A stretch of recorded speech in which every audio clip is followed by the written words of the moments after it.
So we're going to start. And at the very beginning, Dr. Tariq, can you just introduce yourself? Give us your full name and title, please. Tariq Al-Gurk, I'm the CEO of Dubai Cares.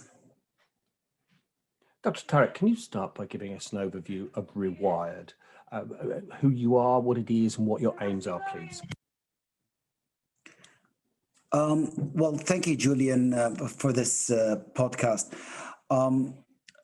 Look, education, if you look at it in general, we've been having education since a long time, us as humans. We had it in our homes in the medieval times and even before. And if you go prehistoric even, we have it since 3,000 or 5,000 years. But these were basic education happening between community members and at home, teaching, family, parents teaching their children the way of life and how to live. But the first education systems that came into life, it was about maybe 150 years ago.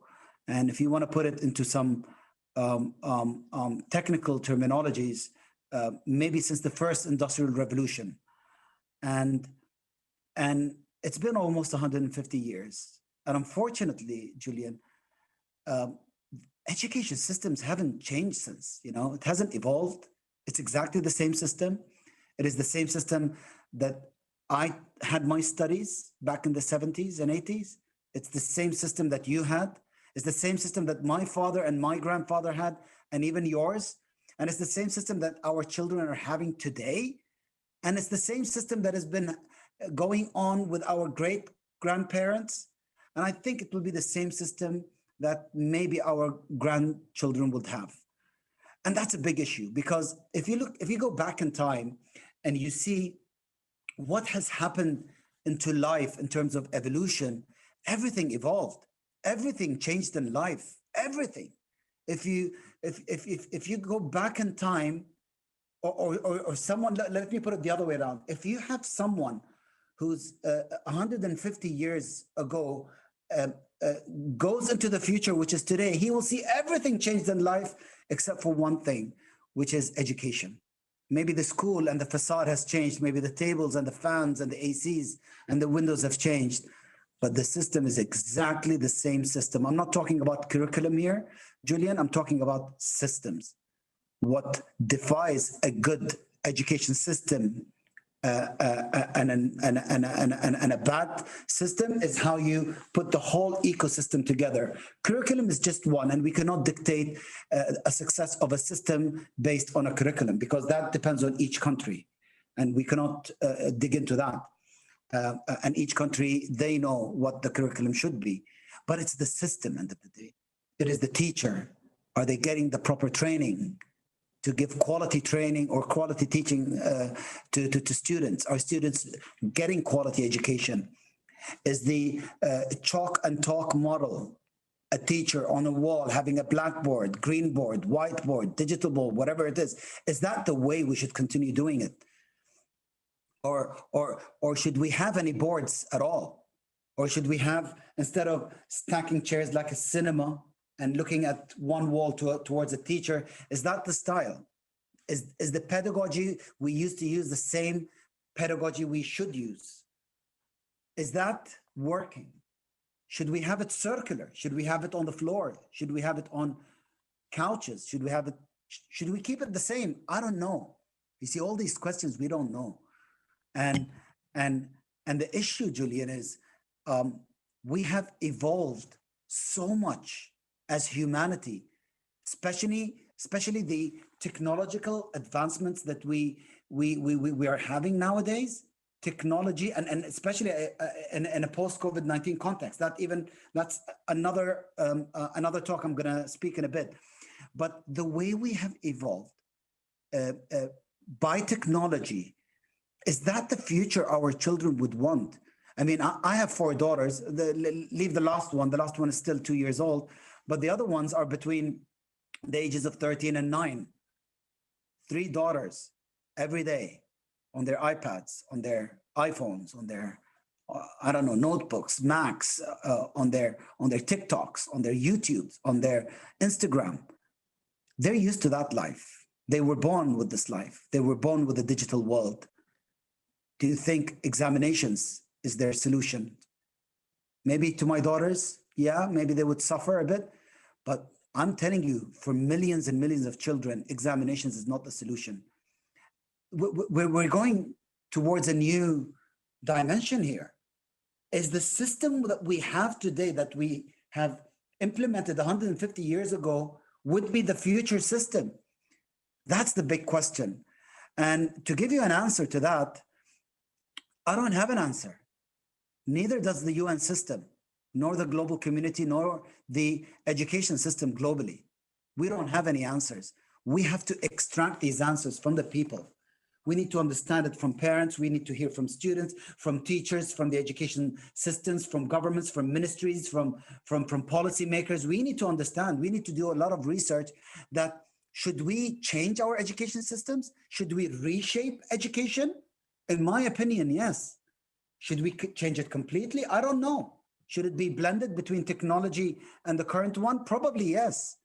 Should we have a parallel system to the existing one that will cater to the youth and the uneducated people who wants technology and earn money, and keep the old one as the old school system? Probably. I don't know. It could be blended systems.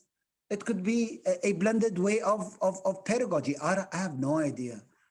RewirED is all about having a big conversation to see what should the future of education be. That's the whole point of RewirED. That's the platform. To you. And what you've outlined here very passionately, articulately, is a monumental task. How do you begin? Where do you start, Dr. Tariq? That's the million-dollar question. I mean, we're a philanthropy, Julian. I mean, our funds, although we do, our annual grants are, give or take, it's $30 million on average every year, but that's small compared with the bilaterals. That's small compared with the multilaterals, but it's a good amount, and because the UN system, the bilaterals and the multilaterals, such as the World Bank, such as GPE, such as other platforms, they're all busy solving other issues. What's happening at the same time, we have a huge issue of collaboration. And these entities are not collaborating at the highest level when it comes to education. And to start, the first thing we need to do is we need to unite the sector. The sector is not properly united. Each agency is doing work in education based on their mandate and their strategies and their plans. And to get them into the game, to be one party, it's very hard, because each agency has its own objectives, her own goals, own KPIs, and you can't get them working together in terms of a global strategy. And us, how do we come in? We are funding almost all of them. We fund UNICEF, we fund UNESCO, we fund GPE, we fund the World Economic Forum, we fund the World Bank, and we fund a lot of other entities, the WFP. We fund NGOs such as Save the Children, such as Care International, Plan International, and so on and so forth. And there are a lot of grassroots and local NGOs. And what we realized, that if we don't do anything now as Dubai Cares, because we have the financial resources and we have the experience on how we can set a plan to unite them all together, to start having a dialogue and a conversation on how to take feedback and extract information on what works and what doesn't, and what needs to be done to tweak things for the future of education. If we have the power to do that, then let's do it and give it in as a dossier to the appropriate UN agency to take it on board on a UN level, to extract all this information and start setting the first ever agenda towards education. We don't have a global agenda on education, Julian. Now, but you have begun some initiatives yourselves, haven't you? It's RewirED Talks and RewirED X. So these are presumably the first steps to extracting this information you're talking about. Tell us more about these initiatives. How do they work?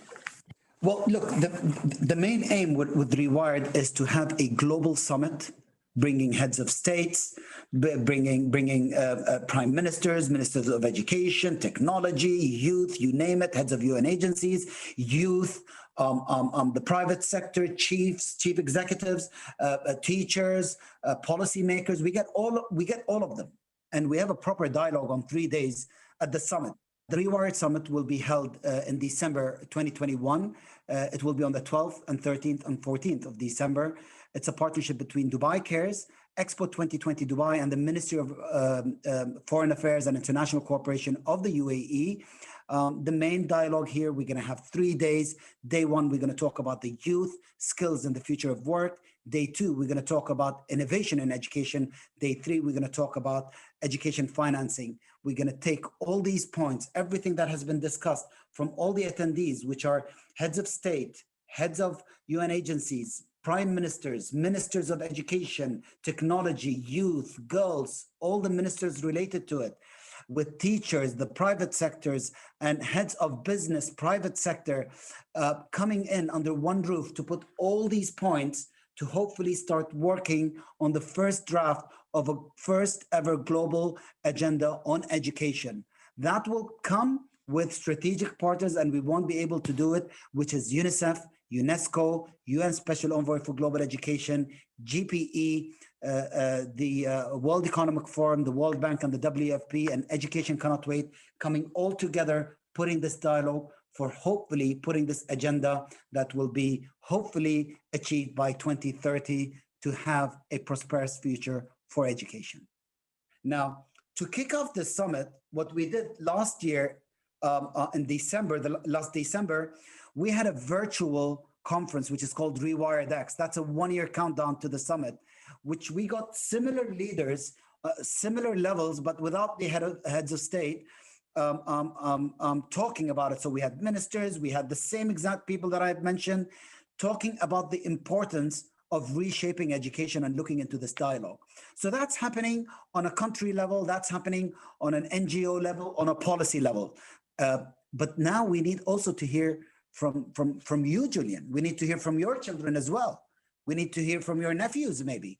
We need to hear from a young person in Africa and a young girl in Asia and a Latin American girl who is stuck in a place in Latin America in a forest who doesn't have any education. We need to hear from everyone. And that's why we launched RewirED Talks as well.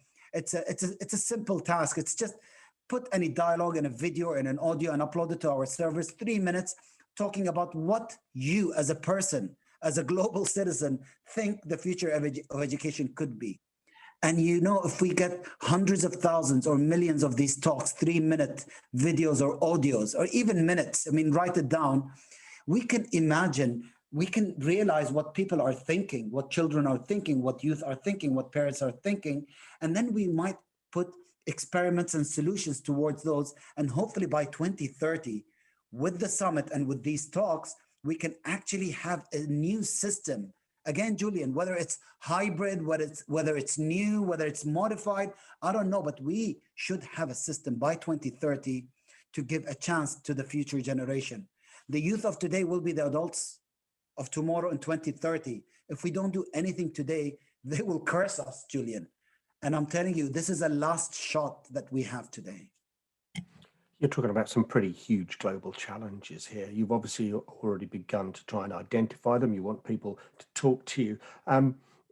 You've got some very big names involved, some big global players on your side here. How are they helping? What's their contribution? Look, first of all, they're all friends of mine. So when I'm talking, when I'm saying there's no collaboration, I'm not criticizing at all. I mean, these are dialogues I have with them at least once every 2 months, and for many years. And after lockdown, we've been having this on a monthly basis. And you remember everything went crazy, everything went virtual after lockdown. So we used to see each other virtually every 2 weeks. And we've been pushing that, guys, this is the only chance we have, since everything is going virtual, since schools are closed down globally, since children are moving towards virtual. And not every country was blessed to have a system on remote learning. Um, um, um, and even rich countries didn't have that. There are a lot of rich countries, oil-rich countries even, couldn't move towards virtual learning as well, Julian. And even countries with technology, they dominate the world with technology, they couldn't perfect remote learning. So we spoke, and we had a lot of board meetings on a UN level and even on a global level, that this is the time the whole sector should unite. And while we have RewirED Summit happening by end of December, that's a good opportunity to start showcasing the unity, the collaboration at the highest level, bringing all these names that I just mentioned earlier, getting him and showing the people that the sector is finally united, and we're going to work towards the first ever global agenda on education. And if your question is how the dialogue is going on with these players, I'm telling you, there's big progress. Is there a lot to be done? Of course, there's a lot, because there was nothing in the past in terms of proper collaboration, putting DNAs together, bringing a DNA of an organization, blending it with a DNA of another. There wasn't. Maybe there was some work in country, maybe in the field, but not at the highest level. We are in a problem. We have to listen and hear from everyone. And it's been changing, Julian, since lockdown, and things are improving. Now, you've said things are improving, but you're talking about an education system that, as you say, hasn't changed in 150 years. How confident are you that you can rewire it, restructure it in just 10? Don't push me towards a corner, Julian, but look, I believe we can do it, to be honest with you. If we have, let's assume after RewirED Summit, if all the content of the summit, if all the points that we take it to a global UN platform, which we have, it has been identified between all the partners, but we haven't agreed should that be the one. But if we agree, and we will, hopefully by RewirED, that all these points will go to that, and all the stakeholders that I mentioned will work on taking all these points and drafting it as a global agenda, and start working on the global agenda, and we put it in our language in KPIs. I think we can do it, Julian, because we have that UN entity which will work on the global agenda year on year until 2030, until the agenda and the KPIs are achieved. That's one.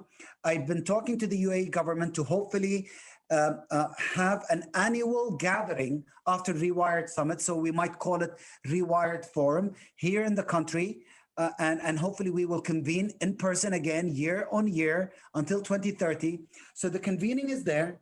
The system that we're trying to build on a high level, on a UN level, on a global level, in terms of taking the global agenda year on year and revisiting it, is happening. I don't see why not. It just needs dedication. But we need to include everyone. We can't rely only on the UNICEFs and the UNESCOs and on the WFPs and on the World Banks and on the bilaterals only. We have to listen from everyone, from other governments, from all countries, from ministries of education, from youth, from different people to understand and to get new allies. We have to create new allies. We can't rely on only the implementers that this global system is working on. We have to get new allies. We have to get private sector. We have to get technology companies in. We need to produce low-cost tablets as cheap as $100 that we can take it to school, that has only one function, which is the school curriculum. We don't need all the games and all the other cameras and everything. Maybe a camera, yes, for the virtual, but we need to invest in these technologies. We need to get the private sector into the game. And one point, Julian, just to wrap up on this question of yours, the private sector has never been involved in global education. You see bilaterals, meaning governments, donating. You see philanthropies and foundations donating.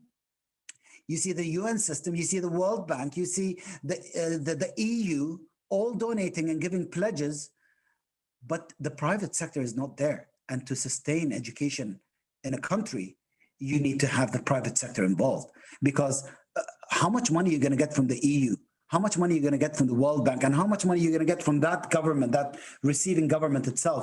That's not enough. The private sector has to be involved. Now, whether that's in kind or cash, that's something totally different, but anything works. And that's what we're trying to change with the UN system, Julian. Tarek, final question for you. How hopeful are you that you can achieve this vision of an educational structure fit for the 21st and 22nd centuries? Well, Julian, people know me globally in the sector, and people know me here in the United Arab Emirates. I'm a man with a bold vision. So I aim always high, and thank God for the past 24 to 25 years of my career, which half was in banking and half now I'm running Dubai Cares. I have achieved everything I had envisaged, and I have a team at Dubai Cares that is also sharing the same dream. We've never failed at Dubai Cares, and now by setting all this plan with all the global stakeholders and having the UN by our side and the bilaterals and the multilaterals, I think we can do it, Julian. And I think everyone should be hopeful and everyone should follow what we're doing at RewirED, because RewirED is not Dubai Cares, Julian. We're funding it to make it happen. After the summit, we're going to hand it to the world. They're going to be a global board. We are going to be one seat on that board. We're going to hand it as a gift to humanity to hopefully reshape education for a prosperous future. Dr. Tarek, thank you very much indeed for joining us today. Thank you, Julian.